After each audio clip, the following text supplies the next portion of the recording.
From Washington, D.C., this is the Beyond the Dumbbells Show, your source of information and inspiration for living an audacious life. Hear interviews and social banter with special guests on Fitspiration and news from around the globe. Here are your hosts, fitness and lifestyle experts, Brian and Jenny Sweeney. Hello, hello. Yes. All right. How's it going? It's great. How are you doing? I'm doing good. All right. We went round and round on today's topic. It was going to be keeping the negativity out is a legit job. And, you know, this isn't a place for us to voice our negativity. There's enough of that going around the world, and everyone's got enough of it in their lives. It kind of spawned the conversation of how can you cut through all the BS and just focus on gratitude? Mm-hmm. And the people, I don't always believe them, especially the ones that are always like, "Oh, I'm always upbeat. I'm always grateful." I don't believe it. You know, it's just like, stop, dude. I'm glad you're working on it, but the world is not shiny unless you've got a chemical imbalance in your brain or you're medicated. Then things are great all the time. but otherwise, I think you're full of it. So keep your happy rainbow to yourself. But so. Compartmentalizing the good and the bad. And obviously we own our own business, and obviously we're in the people business. So even our brick and mortar business and our online business, all those have different personas, and different people have different exposure to us. And the people that I've worked for in the past, whether it's in the fitness or the corporate worlds, we're all influenced by each other. Right. And it doesn't matter how you walk out the door and you start your day, because I can be as upbeat as they come. And it's one knucklehead, two knucklehead, three knucklehead, boom. It's might as well be Monday every day for the rest of your life, because you couldn't get around that person. But there's a skill. How do you typically compartmentalize? Because you have a threshold when you're like, it's not so bad, everything's great, and then all of a sudden, you're storming Norman, and it's like, oh, there's no recovery. This just needs to burn off like a piece of lumber. Exactly. When my walk gets faster and louder, that's when we know I've hit my limit. Get out of the way. Yeah. So, are you able to compartmentalize? Do you think? The good and the bad. For me, and I always like your opinion on me about things. I think for the most part, I do a pretty good job. I think that I am mostly it's not that bad. I don't think I'm a person that says it can always be worse, because I am not a person that believes in saying like, my life is, this one instance of my life is bad, but it's not as bad as this person's, whatever, because your life is your own life. Mm-hmm. So somebody could look at us and think, wow, I would give anything to have their life, but they don't know the little nuances and stuff that can really kind of break us. Not that that's something to brag about. Maybe people are just, because we get to work for ourselves. Exactly. Because it's difficult to tell anyone's real value, and it's like, oh, they're so much better positioned. Definitely. But go ahead, sorry. But no, I think that I do a pretty good job at letting things kind of roll off, or taking them what they are in the moment. But you said it, I've got a threshold. So it's like I can take 1, 2, 3, probably even 4. But then it's like the fifth negative thing, or the fifth thing that somebody has no idea sometimes how the words that they say can affect me. I think that's probably 90% of the world's problem. Probably. Perception. So you don't believe you're giving off that negative, crappy vibe, or you don't believe that what you've done is that bad, but the other person's perception of what you said. Yep. Because our communication in society is terrible. Oh, yeah. And we rely on texting all the time, which is emotionless, which we infer emotion, of course, in emails. And, back in the day, they were like, never send an email when you're upset. But now we're full on texting everybody when you're upset. Exactly. Or Facebook Messenger. Everything. It's a speed of thought that you put something out, and if it just isn't the way that I write, I'm going to infer something negative. So if you think about it, I don't think people naturally are negative people. It's that their sensitivities and exposures to people's attitudes and behaviors, it triggers things that people have difficulty processing and then filtering. Because, there's the positive person. You're able to filter, right? Which means you can take everything that you hear and see, run it through your little happy filter, and you're like, they didn't mean that. That's not at all what they meant. Meanwhile, the dude's flying the bird at you and peeling off. Exactly. So when we first met, back in the day, when we was in the dating mode. When I was just a Little girl. You were so silver lining it pissed me off. I know. Everything about you was just everything's awesome, and everything will get better. And unfortunately, I think I might have Sweeney-eyed you and brought some of that negative pessimism yes. into your life. No, you and then there's definitely my did. family and their little contribution to the the attitude. I'd give you like 80%. That's not good. I don't want to be known for that. But there's a time when you can tell when people transition from overexposure, overstimulant, and then just letdowns or failed expectations. Right. I won't even say letdown. It's failed expectations. Yes. So is there a way that you can compartmentalize? Are you able to pull back and recognize that your filters are full and that your just anything that comes across your way is even the perception is turned. It's a few degrees off of where it normally sits. Yep. I think that where I do very good with that is, I think if you know me very well, you know my faces very well. And if you don't know me very well, I've always been told you have great poker face. We don't really know what you're thinking. What I think that I can do is if somebody says something that's just, in my opinion, off color, or it's completely off color, that I can just be like, okay, thank you. And then I usually have to take like a walk, not a long one, or I almost just need to remove myself from the room. So like if you and I are in a disagreement, we're sitting in the office, I just have to round the corner and just be by myself for a second. And it's like, okay, we're very good at spinning each other up. We have a lot of passion. Lathering is the word we use. We lather each other up. But I think that I am still good at that I can just say, you know what? I just need a minute. They have no idea what I've gone through or what is in my own mind right now, so there's none in my brain, so they can't know that if they walked up and said this exact thing to me, that it is the final straw for me that's either going to bring me to tears or make me want to like punch a wall. So it's not even that person. Like I said, it's the accumulation of failed expectations or just poor consideration. Exactly. So the world might not actually have a problem. It's the way we understand and interpret each other. I usually can see the high road until either A, I've let myself get overwhelmed by life, or two, I have an empty stomach. Because that's very true. The world is on fire if I'm hungry enough, and it doesn't matter what anyone says, short of, hitting me with a cane to get my attention. I can't even break out of my negative cycle. No, you can't. And the effect of that, it's bad enough that one or two people have to absorb your garbage, but when you go into a room and your crap falls on everybody, and it could have been corrected because you used to keep a small lunchbox in our car in anticipation of my moments. Yes. And that's how we avoided it for a long time because we planned ahead. Which is the best part is my sister actually gave us lunch boxes too. Little food kit, little survival kit for the road. But knowing in advance what my triggers were and how I ended up entering into a bad place, you have to anticipate it. Now, if you are able to anticipate what you say before it comes out, because now we speak the way we text and we speak the way we email. Yes. And when you say something that's just vomit, if you could take that moment and say, hey, what's my lunchbox moment here? I need to engage this person and express my discontent, or I need to share a struggle, or I need to do this. The things that play into it, and this is something else, just as humans and the way we interact, I perceive body language over words. Definitely. When there's an absence of language, then the words are amplified because I don't have anything else to go by. And that's everybody, right? I mean, that's normal. But when I'm talking to the listener, have you ever, and we used to do this, look at your face in the mirror as you're saying this to somebody. Yeah. You don't mean it. No. It's just all of a sudden you've got this cross look on your face and you're like, what the hell did that mean? Because the body language was louder than the words. Yes.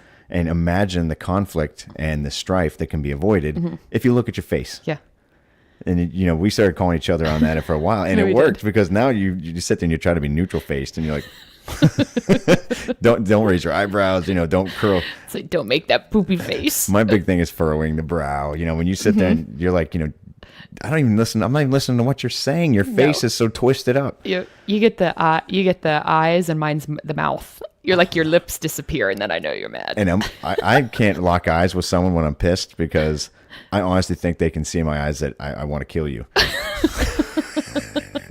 So I look away. It's like if we lock horns, something's going to go down.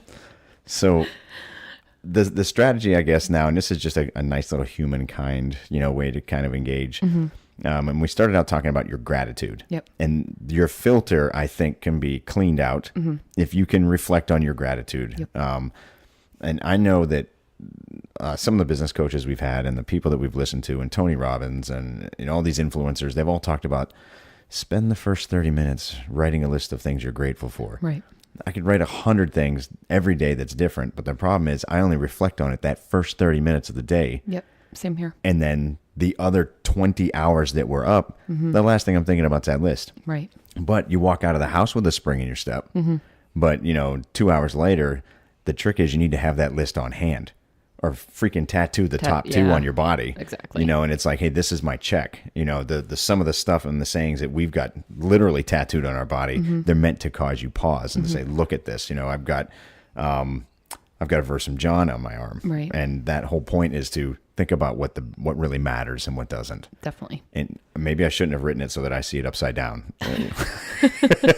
Everyone else sees it right side up, but I see it right side down, upside down. So what is it for you? If you are able to lay out your gratitude, do you think kind of reflecting on that daily? Do you think setting an alarm? I mean, how can you keep that high moment throughout the day? I think that setting an alarm would be great. My watch reminds me that it's time to stand up or time to drink water or something, but I've actually never thought about if you just put, and it needs to be multiple times a day. And I think for me, there are certain times of day very consistently that I'll say like, I'm tired or, I just need a break, or it's in those moments where if we had those reminders, you need to recenter, that I think that it would be like, wait, this is why we're doing this. And no matter what conversations we've had with people or, the texts or something that come through that are like, oh man, that those reminders come often enough throughout the day, even if it's just something that pops up that just says, be grateful. I think it'd be awesome. Maybe they do an app for that. Do you know what's funny? Is we do all these texting campaigns, and we've got all these ways of communicating with our clients and with our people. That wouldn't it be great if you could opt into a campaign and it was one word to one sentence, and you got hit with it 2-3 times throughout the day? That's actually pretty freaking awesome idea. I'm gonna make a note. This is how we brainstorm and shit gets done. Exactly. This is going to be an explicit show because did you ever notice you turn those in? You do that like one every like 3 or 4. I've been testing it to see if iTunes will flag me as explicit. So I said one bad word like 2 or 3 shows ago, and they didn't catch it. So now I'm up to 2 or 3 on this one. I love it. Lord help me if we go full explicit, we'll lose all the decent people. Exactly. We can't afford to lose any decent people. Okay, so that's actually, I like that idea. I think it's funny, the stuff that you put in your face. People will say, hang your, like we added something recently to our whiteboard where it's like, keep it in your face every day. It's get your water jug and constantly have it in front of your face. Water's important. But I think that mental well-being and positivity is something that really, for myself, is the driver. Well, why don't we try that? We'll try a real loose challenge, and we'll just try for a week. Okay. If it works, then you guys will stick with it. I'll stick with it. Yeah. But anytime your smartphone it's your watch. So it's either your Fitbit or your Apple Watch. They both are now conditioned to tell you to stand up, get up and move or breathe or drink your water or something that you, instead of writing one big gratitude list in the morning, you write 4 or 5 things every 4 hours of the day. Yeah, I think it's great. So your gratitude journal doesn't start and end that first moment when the world is happy, when things are quiet and the potential for the day is huge. It needs to hit you after a-hole client number 1, a-hole client number 2, mom and dad call, your brother and sister called, your boss, your coworker. It needs to be on hand so that you stay mentally fresh and safeguarded. Yes. Once we operate at a pretty high level, and I don't mean the physical piece. Running your own business, you're always on. You're always sharp. You have to be forward thinking. You're always in the strategic mode. You're always in compassion mode. You're always in fear mode. And all those things consume energy and time. And as a small business owner, protecting your thoughts is 1,000 times more critical than when I used to work for somebody. If I went in and didn't give a crap, my thoughts were banged up, I just wrote it off and be like, well, I'm going to ride out the rest of the day and, I'll go home when I go home. Oh, absolutely. No, that's kind of like you work. That was always, if you're having a bad day, you work with your head down, you focus on your work, you don't talk to your coworkers. Poopy day. Like it was, but you could be poopy. So, but if you are in a position where you're running at a high level and it gets to where I can't afford to be distracted, and you do a good job at this because, part of Jen's role, this sounds kind of, hopefully this doesn't sound wrong, but Jen's role is to protect me from the negative influences. Yeah. Jen's immediate report is supposed to do the same thing for her. Yeah. Only handle what's in your sphere so that the rest of your brain and your energy and your passion and your ability to thrive, it has to be protected. Yes. And when mine's not, I am done. Yeah. I mean, all it takes is for me to just fall off the cliff a little bit, and I'll lose hours of productivity. Yeah. It's always funny that you brought that up when I tell people they don't get you. And it's like this look on my face. It's like, wait a minute, what do you mean? And it's like, no, this is something that if I can't address, I will escalate. And it's like, wait a minute, but to take your mind off of all of that forward thinking, if it's something that I can manage, it shouldn't go to you. If your child has a fight with a friend, let them kind of duke it out for a minute. If it takes it to, we used to duke it out all the time. If it takes it to a level that your kid isn't, maybe emotionally able to handle or intelligently be able to handle without, another fist fight, then come into it. But it's like, if you look at your kind of like your layers of protection, it shouldn't escalate. This is protecting your mind. Yeah. Yeah. And it sounds snobby until you try it. And our business coaches put us onto this. And then I know that brilliant. Their coaches kind of cued them onto this. Yeah. That you have to isolate yourself into a bubble. Your car is your bubble. When you protect yourself. And if you've got someone, and if you allow the drama takes on a lot of forms. If it's anything that's outside of the sphere that you can control or influence, it's drama. Yes. If there's nothing you can do but be a receptacle for somebody's barf, then you got to go up to them and say, look, we're friends. Yes. But you need to cut this out. Yes. Because what you're bringing to me by sharing your load, you're putting it on me.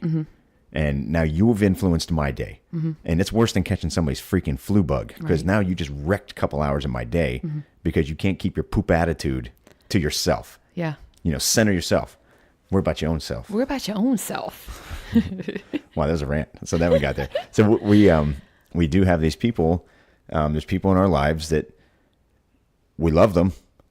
They bring so much crap to the table that we have to minimize the amount of time we can spend with them. Yeah. And the funny thing is, a lot of them are like, hey, how come we don't hang out anymore? Ooh, you haven't figured it out. Yep. And you can't tell somebody this. No, of course not. So I know you guys listening, you have those people in your life. Everybody does. And they rob you of your time. Yes. They rob you of your spirit, your creativity, your joy. love, your joy. They take it.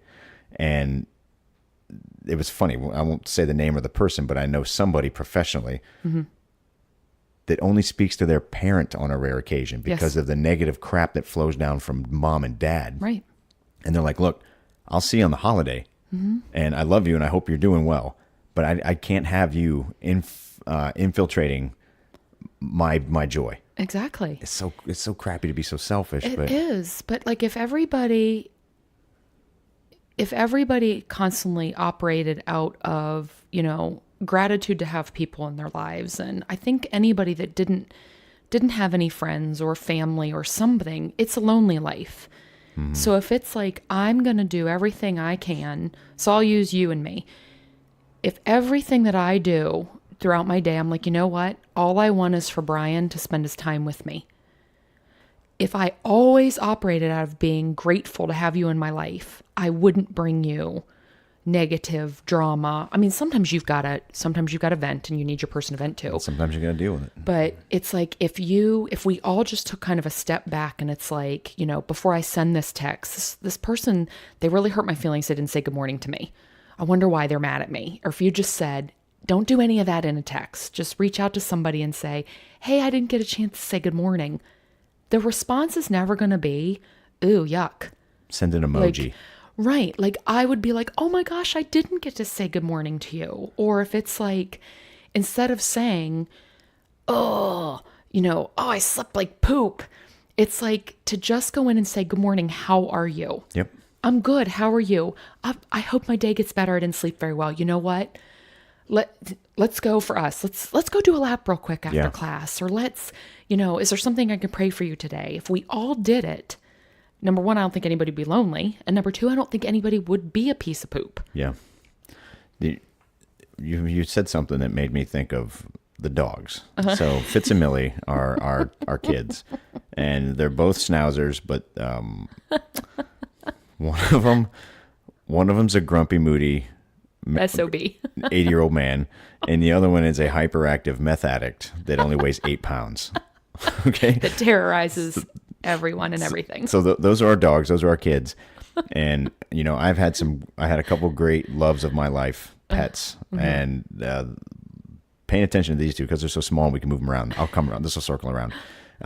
We've said before that they get one life, and it's a bitter short for us, short life. And the time we spend with them, we're always ever aware, no matter how bad they are, how stupid they are, that this is their one. So we always look at things like, you're in here for my pleasure. Yeah. And if you flip that mindset and just say, instead of them being here for me, what if I'm here for them? So they're grateful, and I'm grateful to have them in my life because I love them. Oh my God, they're the best. But what if the relationship was mutual? It wasn't they're here for me, but I'm here for them. So we kind of joke. It's like, they're a pain in my butt, but I'm going to give them the best life I can possibly give. And that doesn't mean lock them into a house for 12 hours. No. We drag them everywhere we can in public that we can, the public that'll tolerate them. They're so bad. They're so rotten. But think about the next time you're interacting with that person, no matter what kind of a D-bag that person is, because we're in the selfish world, and it's what can you give me? What can you do for me? What am I getting out of this relationship? Instead, why don't you flip it the other way? What if you're there for them? That's awesome. So, client A comes in and they're shitting all over themselves and they're dumping all over everybody. They're just like, how you doing? Yes. Can you not react and think about what it is that why are you there in that moment? Yeah. Why did God put you there for that poopy person? Well, it's funny with Fitz and Millie. If I've left the house before, so let's say you're up at our gym and I'm running out, and if I forget to say goodbye to them and pet them, I come back in the house. Like, I really do, because I'm like, I've got to go. I've got to say goodbye to them. I promise you that if we did not have the people who watch them in our lives when we go on vacation, I wouldn't vacation anywhere that we couldn't bring them. But we're the people who are good friends. Care for them like extended family. I know they love them almost as much as we love them. So I'm like, they're going to be in great hands. Yeah. I'm fine. Take that to a person. Like, would you run back, if you ran back in to a coworker or somebody and you said, I just realized I left without telling you to have a good night? Dude. Or I was going to head to lunch. Do you want me to grab you something? Or can you imagine? Like, hey, I'm going to send you this text. I just realized you're the only person that I didn't fist bump today. This sounds fantastic. I can tell you now, this is a struggle. Of course it is. And what you're saying is brilliant, because not only would your relationships be more fulfilled, but your immediate response and feedback off of after improving somebody else's life in that moment, you give them something they weren't expecting. The joy you're going to receive selfishly in that moment will be worth any nail biting you might have had for not wanting to approach that person. Exactly. So give joy to get joy. And, let me get a little spiritual. You're supposed to pray for your enemies. That's one of the hardest things, is to, pray for and encourage and wish well for the people that hate you. Yeah. And I do it, and it's hard. It's one of the worst things It's to do because you got to kind of swallow that stone. But we don't have enough of that in our lives either, where you find somebody, stop being so selfish, thinking that they're there to serve you. Whether, and I'm not talking business serve. right. It's they've got one life, you've got one life. Enjoy each other in that moment because, for some reason, the universe put you in front of these people. Right. Crappy job. You don't like the people at your sitting in the pew at church with you. You don't like the people in traffic with you. The perception in that moment is not clear.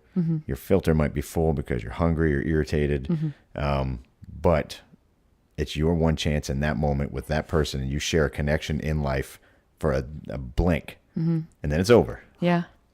So I think we came to some good points. I know. I really like the idea of like a gratitude text. A reminder.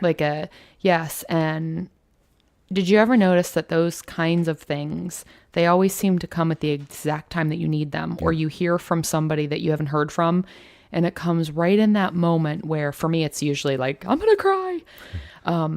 Or there's something or someone in the moment of an exact need that just changes everything for you. And I would love to be able to, every time I come across somebody that, you get a dirty look that they didn't mean to just say like, how are you? Hi. Just something. I like it. It takes some practice. Of course it does. Like muscle memory. Yep. Your strength in that will grow, but you've got to keep doing it. Well, we got some good takeaways. Yeah. So anytime your smartwatch or device goes off and tells you to breathe or stand up or walk or go do something, write 2 or 3 things you're grateful for. And to make it unique, make them different. Yep. Don't keep, don't keep saying I'm grateful for my job. That doesn't count. Exactly. I'm grateful that because I get paid, I'm able to give to my church, or I'm able to help this person out, or let's make it deeper. It's got to be something emotional that makes you think. Yep. So you're going to do your gratitude, start practicing looking in the mirror and recognize Look at your poopy face. That's right. Know what the poopy face feels like because you can't see it when you're giving it to somebody else. Yep.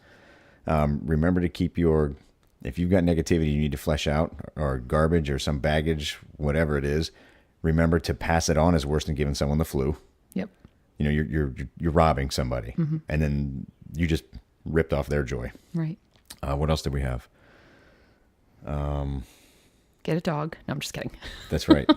And enjoy each person in that moment as if, I hate to use the word pet, but the example with Fitz and Millie, where it's like, they're not here to serve me. We're mutually here to serve each other, because in life, in this thing that we're walking around in, they were chosen to be with us. Yes. And the people in front of you were chosen to be with you. Exactly. And even if it's just for that moment, remember that person might cross your path because they need you to look them in the face and just say good morning. And that might be it. Or good evening or whatever. And that could really be it. Your whole purpose. And it's funny the way God works and his big wacky plan. Yep. People bump into each other for a moment Yes. for a purpose that's going to happen later. Exactly. So you're a piece of a bigger plan that you don't even recognize, and you're missing the opportunity you were put there for. Exactly. How about that? Stop being so selfish and focused on your misery and your pain and think bigger picture. Yep. Well, I'm cured. I'm never going to have a bad day again. Oh my gosh. You're ending this So easy. podcast with a lie. That's a little falsehood. I'm going to try, though. I do want to go find your lunchbox now, though. It's around. Awesome. Anything to close with? No, just thank you all for listening to us ramble sometimes. And It's usually, going really great. Yeah, I mean, usually there's just something on our minds that we, sometimes I hope they're on your mind too, and sometimes I hope that they're not. But I hope that today we can set your watch or set your reminder or do something that just reminds you that to be grateful for something, or write down something that brings you joy. If you were so here's what we're gonna do, and I'm gonna commit to it because we talked about a week of doing the gratitude notifications, but I'm going to we'll use the Beyond the Dumbbells podcast the Facebook page isn't real active for the next 10 days. I'll stretch this out because people don't always listen when we drop these. Okay. For the next 10 days, we're gonna put one word up and that's going to be the equivalent text reminder. We'll do it on that page. So if you're there and you're getting notices from us, it's just going to be something to give you a moment to breathe, reflect, and then go back to what you were doing. I love it. And it's going to be timed differently throughout the day. I don't want them to be repetitive because it's like church. Everyone's great on Sunday, but by the time Thursday comes around, everyone needs to go back to church. Exactly. So we'll try to space and time these out so that they come at times when they're randomized a little bit. Yeah, that's great. We'll commit to it. And I love it. If you guys can follow and comment if it helps, that would be great. As always, please share. Yeah. This is our give back to the community. All the expertise and training and studying and everything that we've collected, this is the only way we can give it back out. Definitely. Because Fitz and Millie don't talk. Exactly. And they don't have thumbs. Oh, thank goodness. They don't have thumbs. So I'm glad they can't talk. that's right. Especially Millie. I'm just kidding. All right. Yeah, but definitely once that word goes up, if there's another word that comes to your mind or a quote, or we love those GIFs, whatever they're called, post something after it. I love it. That's great. Awesome. All right, guys. All right. Stay on it. Be true. As you would say, be true. Be true. See ya. Later.